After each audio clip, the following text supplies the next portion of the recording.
When Pope Francis died, I was watching closely. I said then, half in jest, that Vice President J.D. Vance had taken out the Pope. Not because I had evidence of assassination, but because functionally, it felt like the Axis of Endarkenment had the opening it wanted. Francis had been a problem for them, calling cruelty cruelty, naming injustice where it stood, reminding the world that mercy is not weakness. His death looked like the perfect moment for the restorationists to seize the throne and roll back everything he had tried to build.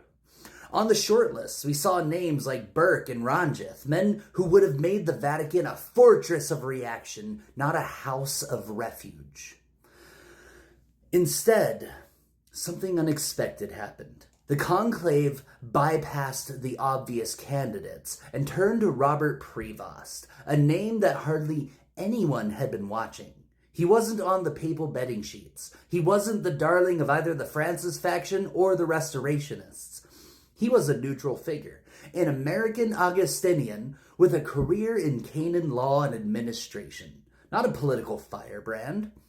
When he emerged as Leo XIV, I was unsure what to make of it. His very name was a signal, an invocation of Leo XIII, who during the First Gilded Age issued Rerum Novarum, not as a call to revolution, but as a way to manage discontent and to sanctify the order of things while cooling the rage of labor. Was this a sign that we were entering a second Gilded Age under a pope chosen to keep the lid on? Or was it a warning shot, a sign that Prevost knew the game being played around him and was prepared to confront it? That was the question that defined my earlier essay, Leo XIV and the Return of the Gilded Age Church. I worried he would be a puppet for hierarchy, a manager for capital, a pope content to preside over the church as it was co-opted by the Axis of Endarkenment. But half a year into his papacy, I can admit something I rarely get to, that I was wrong in the best way. Because Leo XIV has not been a puppet. He has not been silent. He has spoken with clarity that cruelty is not pro-life, that cheering on inhumanity discredits the very movements that claim to defend life. He has refused to let political leaders hide behind selective morality. He has drawn lines where they didn't expect them, and he has become a thorn in the side of the Endarkenment. Why does this matter? Because the Vatican is not just another pulpit. It is the last institution left with real global moral reach. The Axis doesn't need to own every church or every denomination. All it needs is to bend the tone of the one most people still instinctively listen to. If the papacy speaks with mercy, that tone ripples out.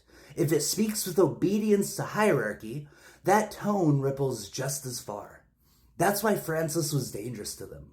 That's why the conclave after his death was watched so intently. And that's why the surprise of Leo XIV's election is only now being understood, that by refusing to fall into line, he's interrupted the script. And here's where I come back to the Enlightenment.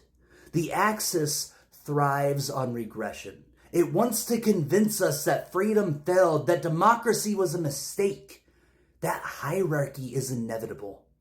It dresses up oligarchy as order, domination as stability, cruelty as strength. That is the Endarkenment. Leo XIV, whatever else he may become, has so far chosen not to bless that project. He has chosen instead to remind us that dignity cannot be compartmentalized, that the life ethic must be consistent or it collapses into hypocrisy, that the gospel does not bend to nationalism, that the church does not exist to sanctify cruelty.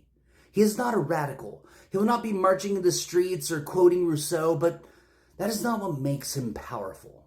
What makes him powerful is that he stands at the center of an institution, everyone expected to be bent, and he has not bent. He has made clear that the papacy will not serve as a puppet for the second Gilded Age. He has reminded us that the voice of conscience can still speak with force in a world drowning in authoritarian doublespeak. I was on Pope watch after Francis died, bracing for a capitulation to the Axis of Endarkenment. And yes, I feared the worst. But half a year on, I can say something different. Leo XIV is proving himself not as a containment pope, not as a puppet pope, but as something far rarer, an Enlightenment pope. A man who knows the history, who knows the weight of the name he chose, and who is choosing, in the face of immense pressure, not to retreat into hierarchy, but to remind the world that mercy is not optional, dignity is not negotiable, and cruelty will never be holy.